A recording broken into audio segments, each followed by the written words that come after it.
What's good, YouTube? Welcome back to the channel. Welcome back to another reacting video. We got Jalen Milroe as the most confusing QB in the 2025 NFL draft.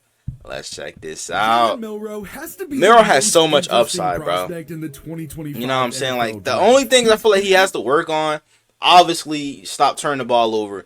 Accuracy is a huge problem with him. You know what I'm saying? Like, he got a rocket of an arm. He got elite speed. He just really need to work on his mechanics. That fits the mold that many NFL teams would want. He might be a starting quarterback one day in the NFL. Who knows, bro? Alabama, and some team is definitely gonna take a chance on him. him. He also turned the ball over a lot, and is a guy that many analysts believe needs to sit and learn for a year in the NFL. He might go to the Steelers, depending on what they do before the draft. They sign A-Rod between or 4.37 like and that. 4.51. It's a lot tougher to know for sure without the laser that the NFL Combine has, but regardless, he's going to be an interesting name to look out for in this upcoming draft. If you watch him, you probably know just how good he was. He's talented, but he also has was the good at the production start to of the back year it up then. from day one. Jalen Milroe was a four-star recruit, in number 14 quarterback in the 2021 class, and he went to high school at Tompkins in Katy, Texas. Milroe had 3,825 yards, 559 rushing yards, and 53 total touchdowns over 3 seasons. Oh, that's over. But I thought that shit was in 1 year, man. But later flipped to Alabama. He redshirted in 2021 as he backed up Bryce Young, and Milroe only played in 4 games, throwing for 41 yards and a touchdown, and rushing for 57 yards. He was the backup to Young again as a redshirt freshman, but he got his chance. Young suffered an injury against Arkansas, allowing Milroe to see the field and start the next week versus Texas A&M. Alabama was ranked number 1 and were able to hold off A&M 24-20. Milroe passed for 111 yards, 3 touchdowns, and 1 interception, and rushed for 81 yards and lost 2 fumbles. The difference was the running back battle between 2 now NFL guys. Jahmyr Gibbs rushed for 154 yards for the Crimson Tide, and Devon Achane had 62 yards for the Aggies. That was the lone start for Milroe, who ended the season with 297 yards, 5 touchdowns, and 3 interceptions, and rushed for 263 yards and a touchdown. Bryce Young then got drafted first overall in the 2023 NFL Draft by the Panthers, opening the door for Jalen Milroe to start starting to ball out now, bro. But he had to earn it first. Milroe competed for the job against Ty Simpson and Tyler Buckner. And what's crazy, Milroe got benched, bro. And had 5 total that had to be like one of the worst decisions Nick Saban could have made that year. I'm not even gonna lie. But the next week, Milroe threw 2 picks in a 34-24 loss to number 11 Texas and was replaced as the starter by Buckner. Buckner went on to play so bad against USF that Milroe... That USF game, like, hands down, got to be the worst Alabama game I've like witnessed, bro. Like, real shit. Like, oh my gosh, bro. Got the job back, though. That shit was so bad, I had to turn away from it because I got tired of seeing how pitiful our offense was. Number 14 LSU. Against Auburn in the Iron Bowl, this was clutch. I was losing my mind after this. Bond for a 31-yard touchdown with 31 seconds remaining on 4th and goal to win 27-24. The next week, Alabama beat number 1 Georgia 27-24. We own Georgia, bro. They can't fuck with us. Behind 192 yards and 2 touchdowns from Milroe. Alabama made the college football playoff and played an instant classic against number 1 Michigan in the Rose Bowl. It came down to overtime, and on 4th down in overtime, Milroe took a snap and the Michigan defense swarmed him. Blake Corum had already rushed for a 17-yard touchdown for the Wolverines, and that was it. Of course, Michigan and J.J. McCarthy then stomped Washington to win the national championship. Milroe was 2nd team All-SEC after finishing with 2,834 yards, 23 touchdowns, and 6 interceptions, and rushed for 531 yards and 12 touchdowns. Nick Saban decided to retire after the season, and Kalen DeBoer was hired. In year 1 under DeBoer, the Crimson Tide went 9-3 with losses to Vanderbilt, number 11 Tennessee, and Oklahoma before losing to I still can't believe we lost to Vandy. Out of all teams, we lost to Vandy, bro.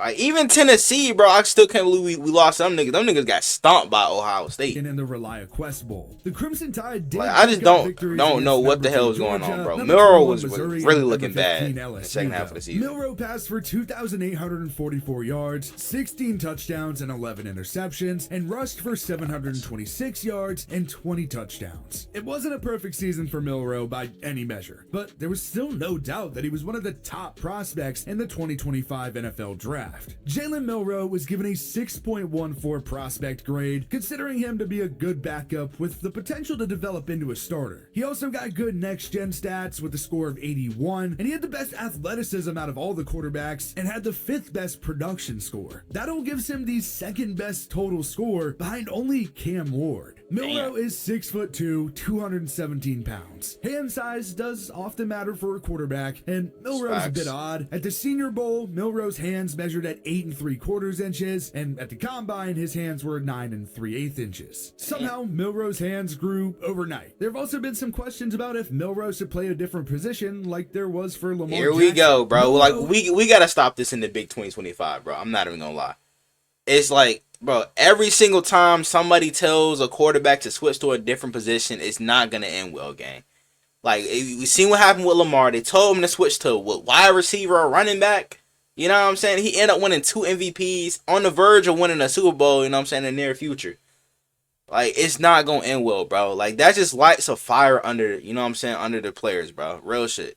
We gotta stop doing that, game. Super athletic. He's built like a. Cause they gonna end up proving everybody wrong. Break tackles and we need to stop that, game. He has the ability like, to play bro, I'm tired of that. House call a run at any time with the scramble, but the arm talent is a question. He was able to make big his plays accuracy, bro. He definitely gotta work on that. Isn't very accurate and doesn't always make good decisions. He can make the throws that he needs to, but he doesn't always anticipate timing his throws very well, and he needs to fix his footwork at times. Not to mention, when rattled, Milroe he do be looking stiff in the pocket. Way too many sacks, and it'll be interesting to see if he can become a better pocket passer and progress through his reads better. But regardless, he's an interesting prospect in the right system, and is a serious threat with his legs, especially if he's moving to his right. That's why I feel like Pittsburgh might be the perfect system for him, because like they're more run heavy base.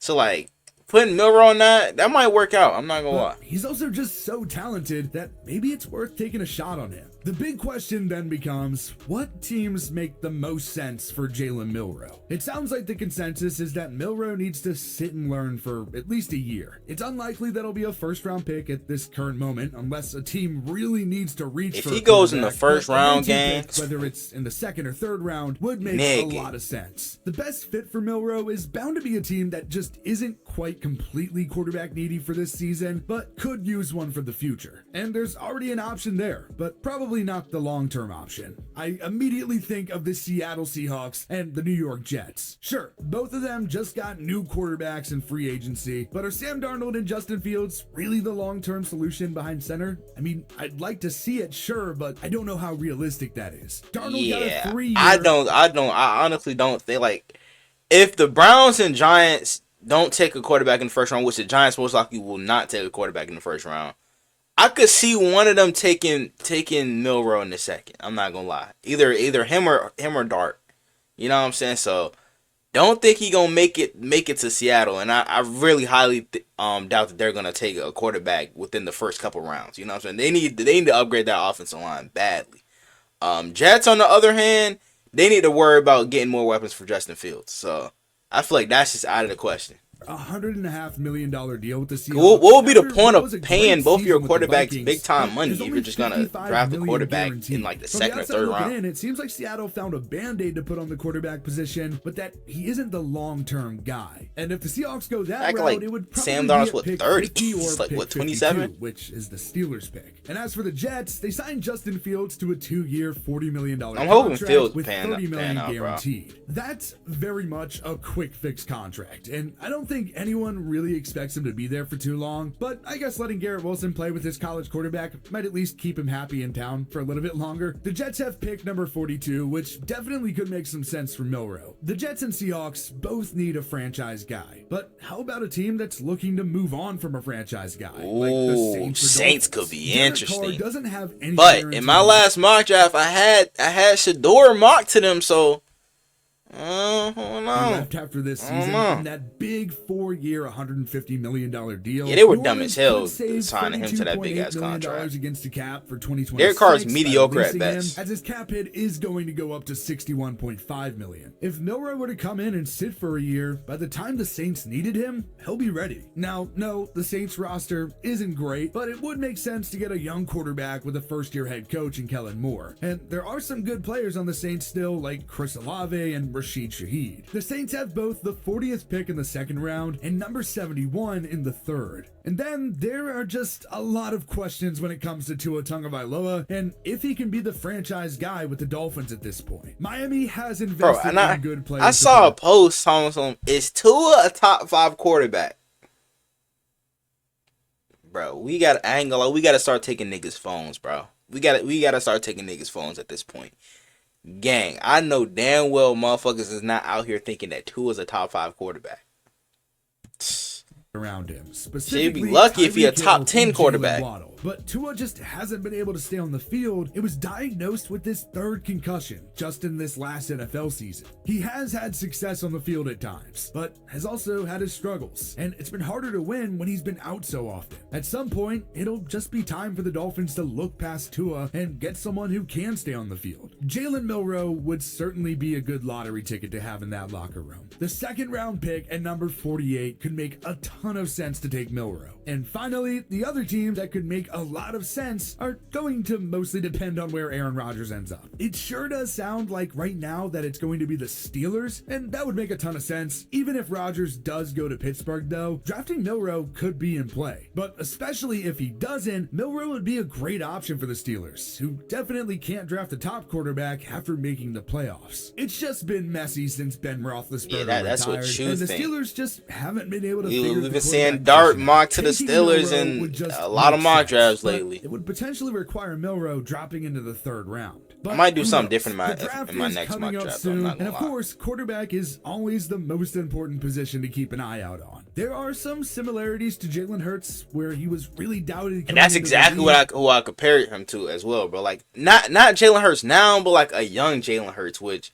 you know, Jalen Hurts, he's playing at elite level right now. You know what I'm saying? Easily top 5 quarterback in the NFL, but like he's kind of portraying Jalen Hurts as in like having, you know what I'm saying, problems like reading defenses and shit like that. You know what I'm saying?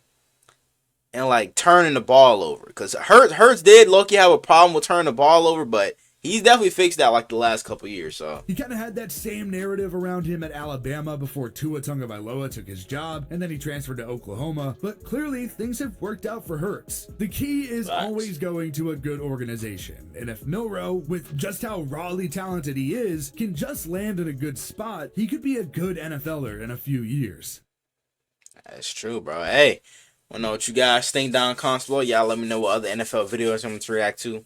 Without further ado, I'm out. Yeah! I'ma make them feel me, make them people when they show me. And if you don't know me, I'ma make sure that you know me. I hate to say it, but I really think I'm broke.